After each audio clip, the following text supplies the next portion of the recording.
High, আসসালামু আলাইকুম। চলেন আজকে আপনাদের সাথে একটা অ্যামেজিং নুডলসের রেসিপি শেয়ার করব। এখানে আমি পানি, লবণ আর সামান্য পরিমাণ সয়াবিন তেল দিয়ে গরম করে নিছি এখানে পানিটা হালকা গরম হয়ে আসলে এখানে যে 4 পিস নুডলস প্যাকেটে ছিল 4 পিসই দিয়ে দিছি। তেল একটু কম মনে হতে আমি পরবর্তীতে আবারও নুডলসে তেল অ্যাড করছি।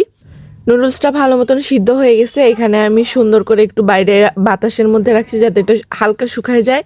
দেন এখানে বরবটি, পেঁয়াজ, আদা, রসুন, সয়া সস, টমেটো সস আর পেঁয়াজ মরিচ সুন্দর করে কেটে নিছি। নিয়ে এখানে ফার্স্টেই তেল গরম করে নিব।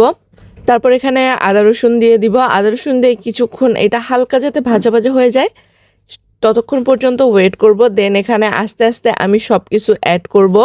পেঁয়াজ কুচি, মরিচ কুচি দিয়ে এগুলাও হালকা ভাজা করে নিব।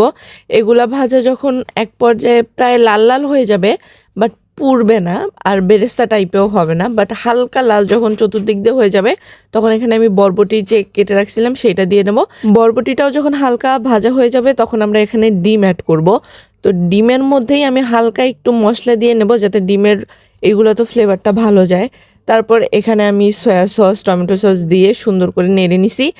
তারপর এখানে আমি আস্তে আস্তে নুডলসগুলা দিয়ে মিক্সড করে নিব যাতে প্রতিটা নুডলসের সাথে মশলাগুলা ভালোভাবে মাখায় যায়। এটা একটু সময় নিয়ে করতে হবে, না হলে খুব একটা ভালো লাগবে না। এটার মিক্সচারটাই আসল। যদিও এটা আমি লাইফে ফার্স্ট টাইমই বানাইছি, বাট খুব ভালো হয়েছে খাইতে। অবশ্যই বাসায় একবার হলেও ট্রাই করবেন। তো ইনশাল্লাহ সামনে আরও ভালো ভালো রেসিপি দিব, এই জন্য আমার পেজটা ফলো দিয়ে রাখবেন। আল্লাহ হাফিজ।